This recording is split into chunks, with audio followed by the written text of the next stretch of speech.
Hello and welcome to Fueling Around with me, Jason Plato, and the champagne on my podium. Mate, these get better every week. It's Dave Vitti. Hello, how are you? Very good, thanks. Now, Fueling Around is powered by Adrian Flux. As the UK's largest specialist insurance broker, Adrian Flux will tailor a quote to your exact needs and help save you money on your car, your bike, or even your home insurance. Now then, Dave, Champagne Dave, how are you? I'm very good, thank you, Mr. Plato. Yourself?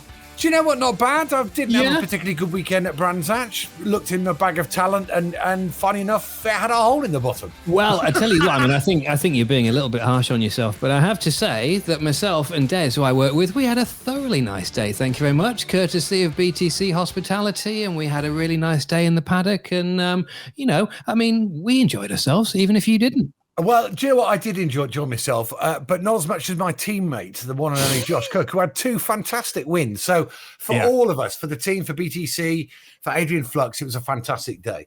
Absolutely. Yeah, I was going to say close, but no cigar, but I wasn't even close. And I got no cigar. And you couldn't find any cigars or anything. But anyway, more about that later. I'm excited about today, but I'm thinking, I'm not quite sure what I can say. I feel almost like we're secretive and being under wraps, Jason Plato. Well, let's find out. So our guest today is a very dear friend of mine, and he's a gentleman who for many years has been something of an enigma. Some say he doth travel faster than the wind and possess the turning circle of a hackney carriage. Some say he shaves his ear and nostril hair to improve his drag coefficient by 0.3%. All we know is he's called the original Stig. It's Perry McCarthy. Good to be with you guys, Jason. Lovely to see you as always. And you, mate. How are you? I'm all right. Listen, do you need a couple more seconds to say Adrian Flux Insurance again or anything? Because I can wait. No, we're contractually obliged to do it at the end as well, Perry, so it's fine. Yeah. We've done our bit for now. Yeah. We sort of bookend it with the plug. Okay, good. Well, would it help if I said it a couple of times? Why not? Yeah. Household, cars, life, anything. Is that helping? Mate, as always, you are a pro. Please send your check to Essex. How long is it since you two gentlemen have seen each other? Well, do you know what? Unfortunately, we get together. We're bumping into each other at race circuits a fair bit. But, and we'll get onto this later in the podcast, but every year there's this amazing Christmas lunch, which Perry is the chairman of this really fantastic group. And we'll talk about that later. But of course, with lockdown and stuff, we've not had one of these amazing events, which takes about a week to get out your system, I might say. but more of that later. But I've not. When did we speak to each other last? A couple of weeks ago? Yeah. It was about book stuff, wasn't it? It's about book stuff. It was. Oh, that's right, because of the audio book and stuff. And we were talking about that, which is good to talk about an audio book. I've got mine on fast forward. Mine actually took longer to record than my Formula One career. Now, talking of which, come on, how on earth does a lad from Stepney, East London, end up being a Formula One driver? How does it work? I know the story, but tell us. Well, it was either that or going into the world of being a criminal. So I had to make a decision fairly early on, you know. But my old man always gave me some advice, actually, because he was a little bit edgy. And he just said, son, always remember, if you're being chased by the police and they've got those police dogs and you run across a field with those dogs behind you, never crawl through a tunnel, run across one of those seesaws and dive through a hoop because they're trained for that. I love the way that you describe your dad as edgy. Yeah, I always liked cars when I was a kid. And I wasn't particularly mega at sports, to be quite honest, you know, but I was drawing a lot. One of my subjects was art. Yeah. And normally portraits. But a friend of mine followed motor racing, and he used to bring in this brilliant magazine called Grand Prix International. And I started drawing the cars. Yeah. I loved them. And then started reading about these drivers. And that fit right in with how I was on the road. Yeah, because I was a little bit naughty on the road, to be quite frank. But, you know, you get to meet a lot of the Essex police like that. They gave me quite a bit of advice. Some of it started with 3 years. But that was just good. And then I said, do you know what? I'm going to go to Brands Hatch Racing. And I did that. And I went around with the chief instructor, a guy called Les Ager, who was a lovely guy. And how old were you there? How old were you then? 18. Right. Okay. Yeah, so very, very late, But then, so I was really ragged, He got Of course. Sorry to interrupt, but no karting career. Well, nothing. Straight in. Wow. From off the street. So he got in. He must have been about 60 years old at that time. Yeah. And he took me around and showed me what he can do. And I'm sitting there thinking, this old sod has lost his mind. He's gone. I'm sitting there and he's talking to me. I don't know if you ever met Les, but he had a lovely way of speaking. He said, all right, my dear. All right, now just hold on. I'm sitting there. My fingernails have gone through the seat. And I got the point. And then I jumped in the car and I managed to replicate pretty much everything he'd done. And I went very quickly. And that was it. He dragged me out and just said, look, he said I was the best he'd ever seen. I mean, he'd only started 2 days earlier, but his sight was as good as Stevie Wonder's. Exactly. But that was it. And that gave me the encouragement. And then he started making phone calls. And then I said, right, I needed to find out how to get in. But it needed money, as you very well know. So I went to work on North Sea Oil rigs for 2 years. Okay. And then coming back, finishing off my A-levels, which was law, economics, art, and sociology. But I had to drop sociology because of the time, Yeah. So then I did 2 years, 2.5 years, I think it was in the end on the rigs, come back with some money, went to Jubilee Racing, went out, was very quick. But this is Formula Ford 1600. I'm sorry, Formula Ford 1600. Yeah. But I was like 21 now by the time I'm on track. It'd taken that long to get the money together. Yeah. First year set 3 pole positions out of 6 races, but I crashed in everything because I was no good, Yeah. But then the following year, got my act together, and I think I won 10 out of 20, won the British Championship, and that was it. I was on the way. So, but you again, it's great speaking to you because you know the deals, my background, I know yours. It was all about knocking on doors, trying to chat anybody up for some money to keep going, making phone calls, sending out proposals, time and time again, all the way through the career. And that gets so depressing. I'll tell you one quick story. I know I'm going on, but you're going to love this story. So you're getting, believe me, negative feedback all the time. I understand the word no in 37 different languages, right?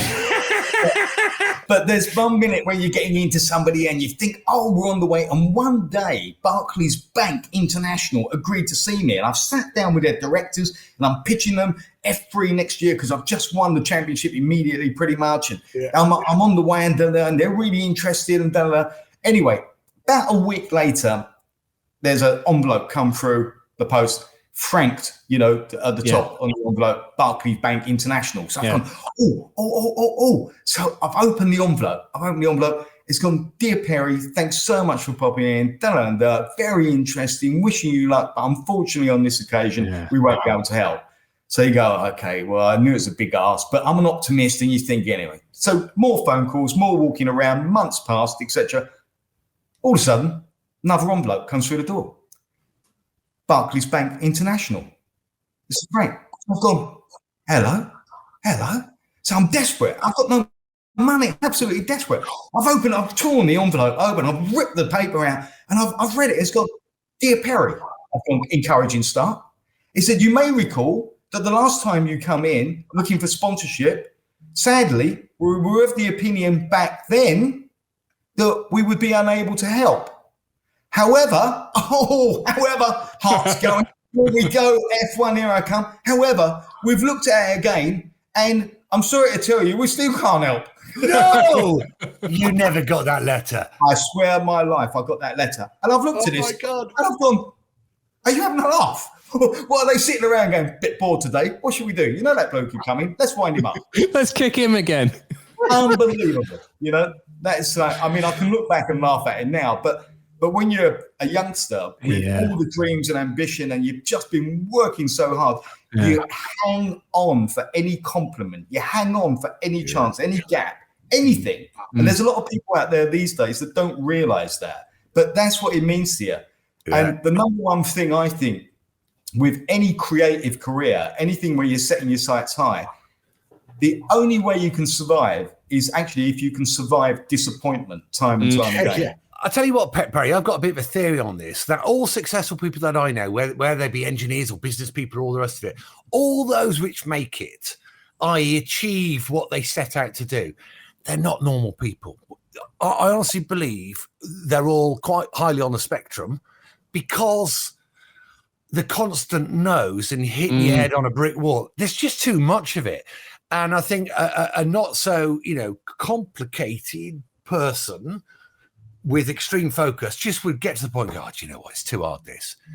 And that's true, isn't it? Do you not think? Well, I do. I mean, I was talking to Karen, my wife, who you know, obviously. Yeah. And I just said, this career is full of ups and downs. I said, but don't worry, I'm sure the ups are going to come anytime soon.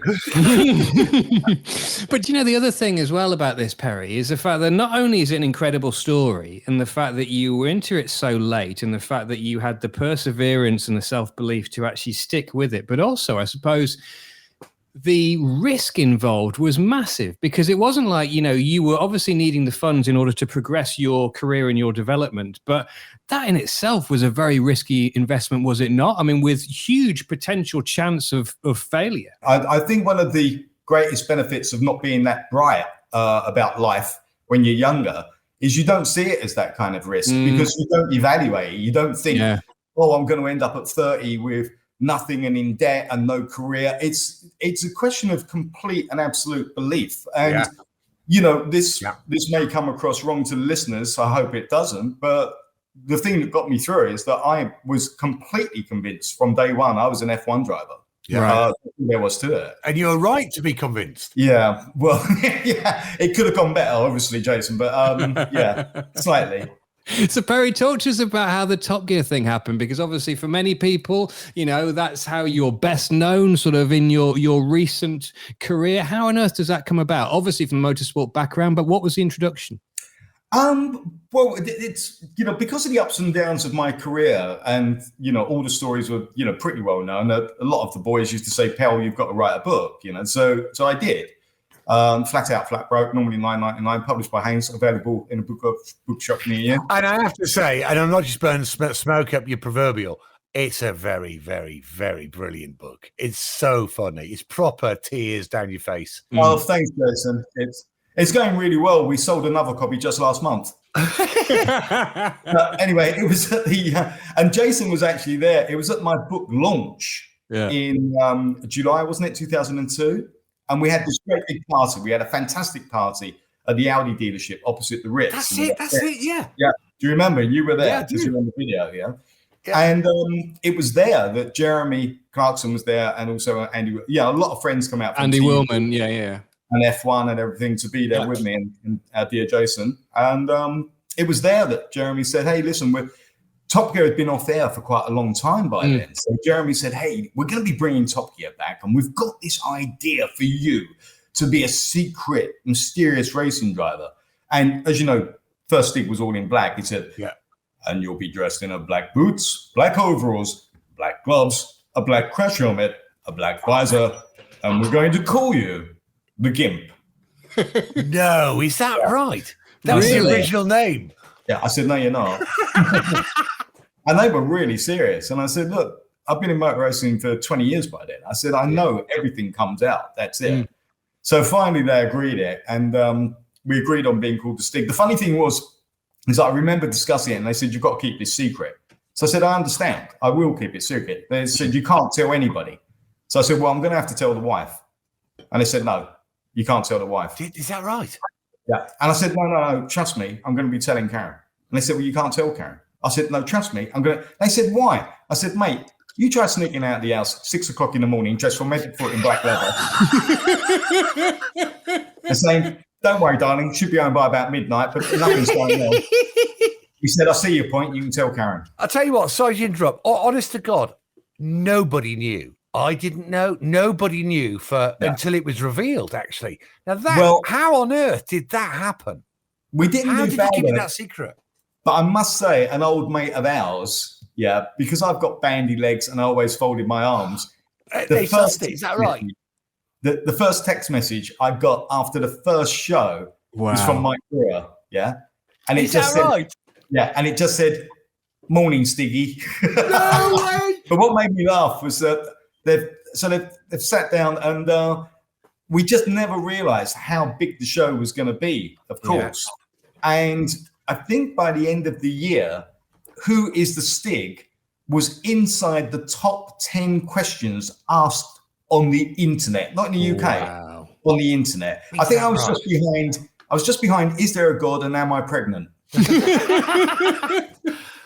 Because it was a global phenomenon. It was massive. Yeah, it was really, really big. Yeah. How many years was that then, Perry? So obviously, did that incarnation of Top Gear start in 2002? Was it? Exactly. And then your tenure ran till when? No, I came out of it after a year because it just wasn't my cup of tea. Oh, okay. You know, I'm not a test driver. You know, it's it was kind of, and the other thing is that we had this thing where it was Duncan Hamilton's priceless D-type Le Mans winning Jaguar. Yeah. And the son, okay, I didn't like him, but God rest his soul, he passed away recently, Adrian Hamilton. Yeah. But he went to the press afterwards saying I destroyed the car and the gearbox and the which is rubbish. But the thing is, there was a particular journalist that decided not to call me about it, put it in the press that Perry McCarthy, the Stig, has damaged this car, and I was really annoyed about it. And I said,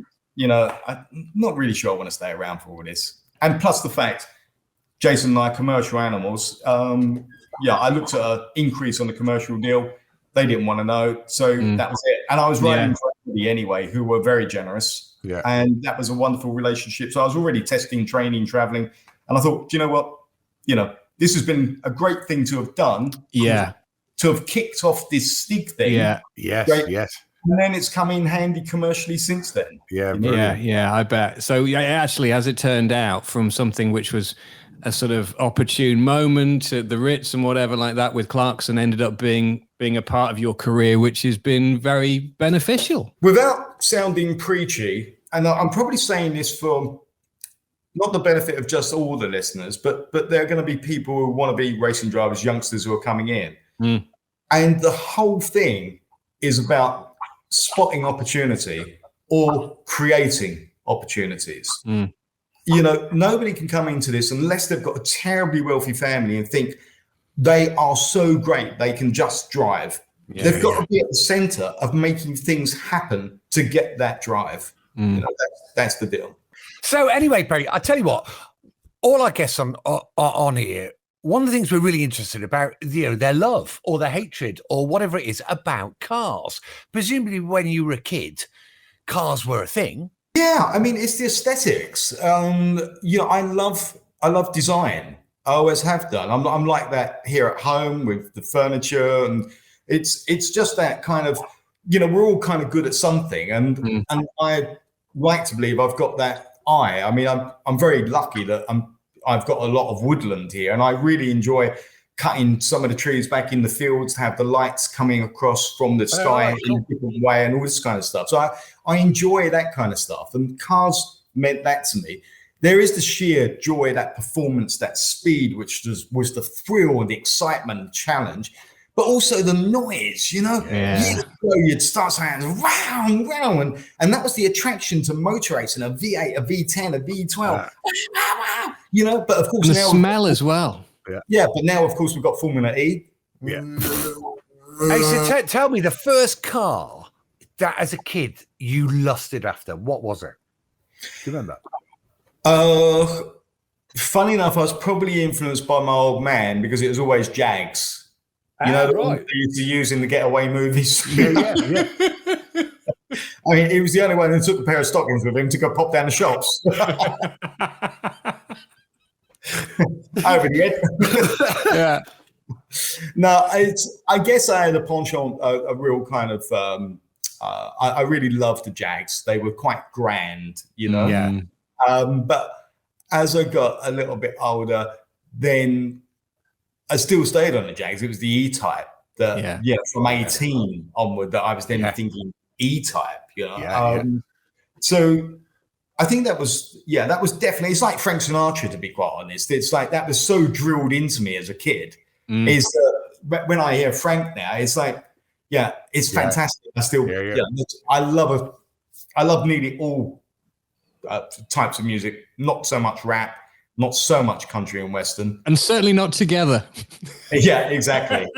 So what was your first car? The first car you bought? What? I was going to say, because there's one thing in terms of what you lust after, but the reality of what you can actually get your hands on.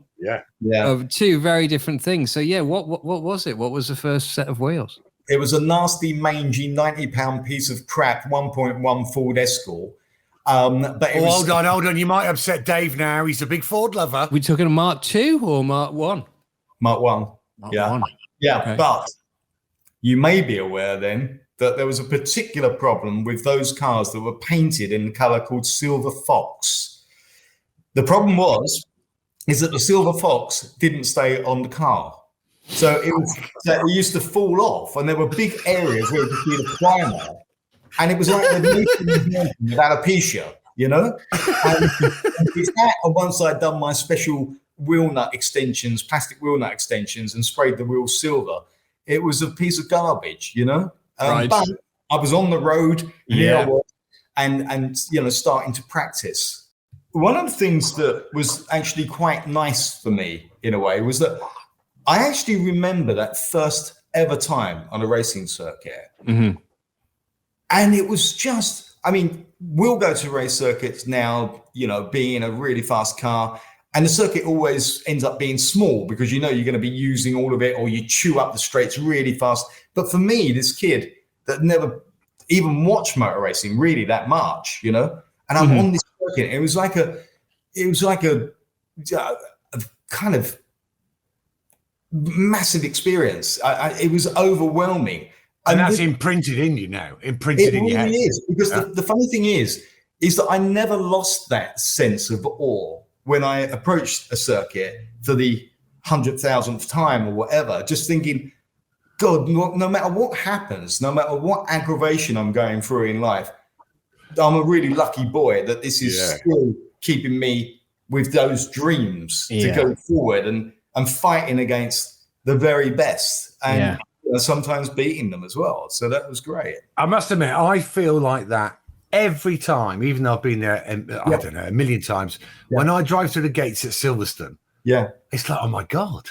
Yeah. It's great, isn't it? Yeah. It's kind of like a gladiatorial amphitheater, isn't it? You feel as if you're entering the Colosseum, and it's your heartbeat starts rising and you know what's going to be coming. This is, I guess, a question to both of you, really. During each of your respective careers, have you ever had a wobble in your confidence in terms of, because it is about self-belief and it is about that confidence to actually push yourself and the car to the limit. Have you ever had a moment where you've kind of doubted yourself and kind of thought, I'm not sure I can do this anymore? You first, James. It's a brilliant question, actually. And until recently, and in the last 4 years, absolutely not. Mm-hmm. Literally, I beg your pardon. Yeah, what? yeah. But I must admit, the last 3-4 years, you have some bad times, and there are little moments where you go, Jesus Christ, is it me? And you do question yourself. However, because of the way we're programmed, you pick yourself up very quickly and you dust yourself off. However, back in the day, you'd obviously look at yourself in the mirror and go, what happened there? Mm-hmm. There is a little bit, which is just the little, the chimp on the shoulder. He's chirping away very gently the older you get, I think. But I can bat him off, but I still have. You feel it creeping in a little bit. Yeah, I must admit I do. And that's probably a bit of pressure I'm putting on myself. And also you go, man, I'm 55 this year. What am I doing? But then I look at the data and I go, well, yeah, it's all right. Yeah. How about you, Pell? Did you have any little moments? I guess not in your early days like me. I think that I was always, I would probably, and I must say sometimes mistakenly, look to me rather than the car an awful lot of the time, thinking that I can make more of a difference. It's got to be me, find another 10th, find another 2 tenths. But, the confidence came and came. But there was one moment where, and one very, very small moment where I'd completely lost confidence. But I'll explain it very, very quickly. I was in Formula 3, and Adrian Reynard asked me to test some development suspension on a different car. And I did, and I was going into club, and you may recall that was flat back then. And the suspension collapsed. I took 5 layers of catch fencing down. One of the catch fencing bars hit me in the head, which broke the crash helmet. The car was totally destroyed. I got out. I had blood all over my face, everything else. So I walked away, but I'd taken a good blow to the head. 2 days later, my own team with Adrian again were developing some different rear suspension. Yeah. This time we were at Snetterton, and you remember the old Russell chicane. Yeah. Edgy. Which was daunting. They've just flat out, and you had to get it absolutely right. Yeah. And I was coming in, you're probably putting 140 there. And as I turned in, click, and the right rear suspension collapsed. And I hit the wall so hard, it took the barrier and the support post with all the concrete out the ground and moved it back by 2 foot. Yeah. In the meantime, I was airborne and then landed on the track upside down, and I was unconscious. And then they brought me around with smelling salts and dragged me off because obviously track time's money. That's Get him off the track. Get him off the track. Okay, carry on. And then about 3 days later, we had the Cellnet Super Prix, the biggest race of the year. Yeah. Now, these days, as you very well know, I wouldn't have been let within 2 miles of that car. No. But I got in and I went out and I did not know what I was doing. Is that right? Yeah. I was doing about 50 miles an hour. This has got a super ending, and it's the God's honest truth. And I retired. I went to Barbados and retired as a billionaire. No, it's not that ending. and I went out onto the track, and I actually was frightened, and I wasn't used to that feeling, and I was so frightened. I came in, and my hands were totally shaking. You know, I just sat there, and I was terrified on several different levels. I was terrified about the fact that I was so frightened because my career's over. Yeah. And I just sat there saying to myself, what do you want to do? Do you want to? And the team, I swear to you, they knew something was wrong. They totally left me alone. Oh, did they? Wow. And I said, what do you want to be? You want to be a racing driver? What do you want to be? You've got to go fast. Do you want to be a racing driver? And then somewhere through all that jumble from all those impacts on the head, somehow it all just connected for a moment. And I just went, I'm back, you know? Yeah. I start the car, and I swear to you, it's goodness truth. And bang, went out. I mean, we've got a couple of minutes left of qualifying. Yeah. Did a round, black pole. Have that. Then came in, didn't know what I was doing again, got out the car, still didn't know what I was doing, was crying. And believe me, I don't cry that much.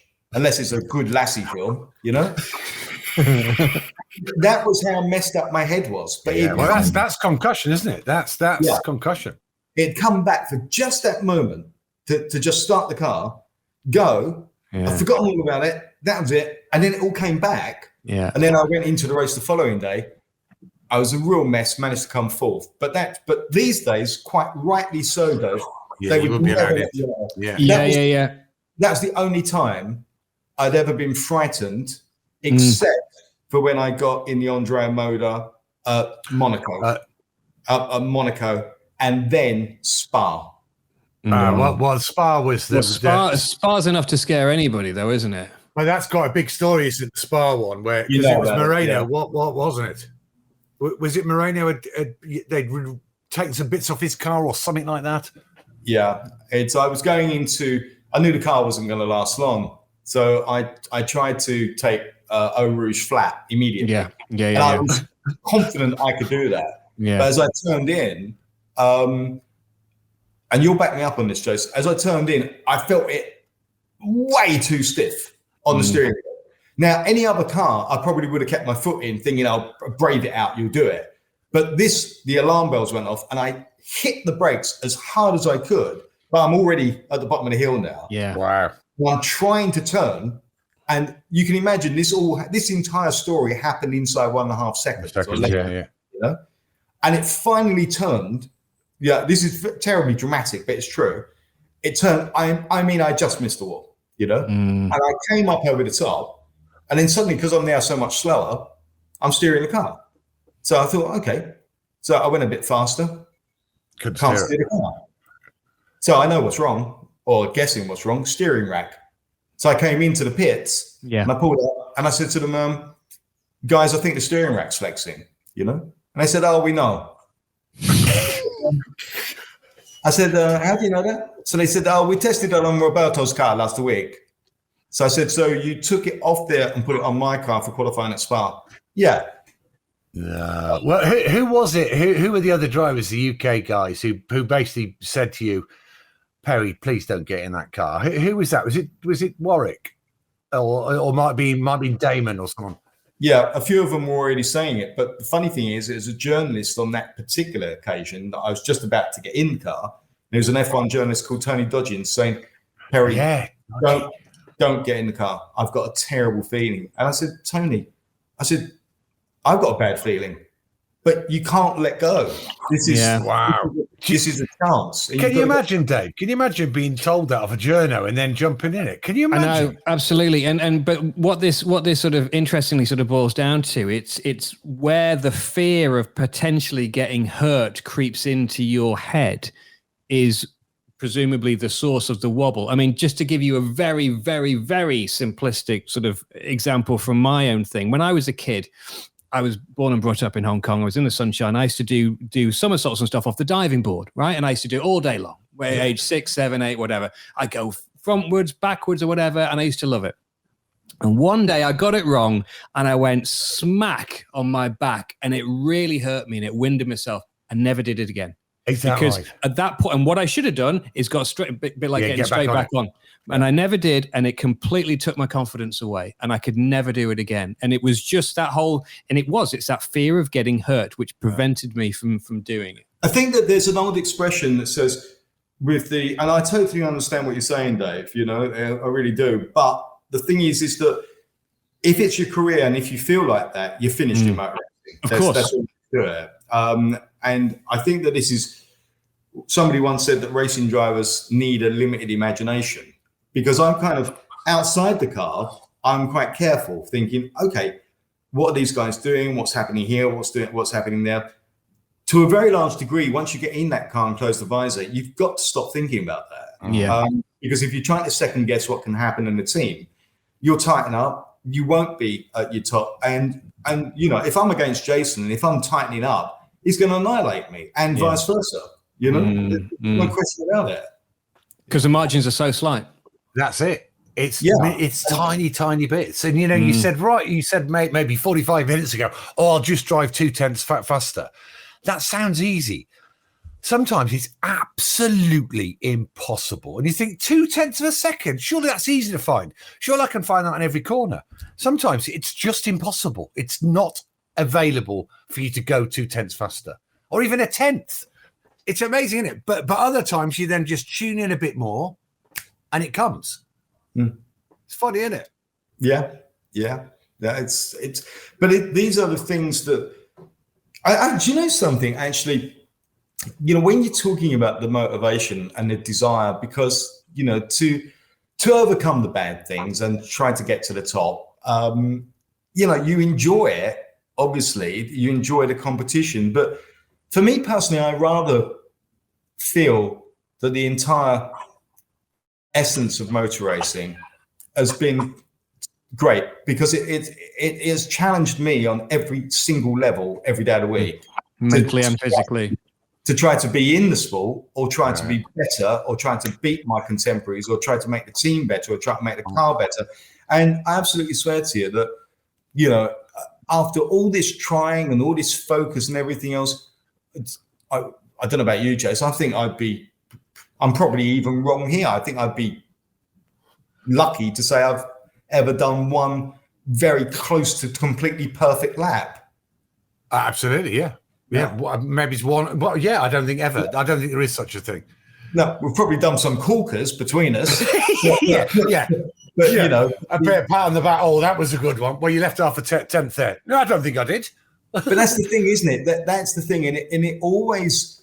You know, I've often said this to people when I'm giving speeches, is that it always, that's if you want it, it demands more of you all the time.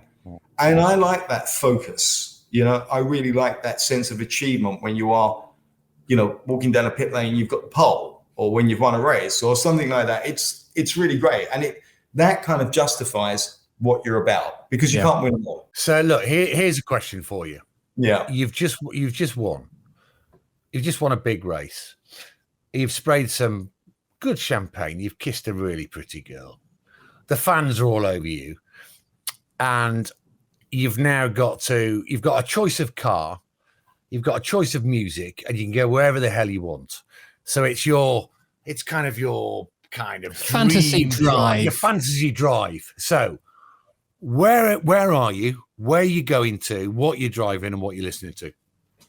Well, I'll try to answer it. The only thing is, though, is that after setting the scene there, I wouldn't be driving anywhere. I'd be down the pub. Finishing the night off there, to be quite frank. But in that wonderful scenario you've painted, I think it would be, do you know, it's terrible. I'm going to revert to the E-Type.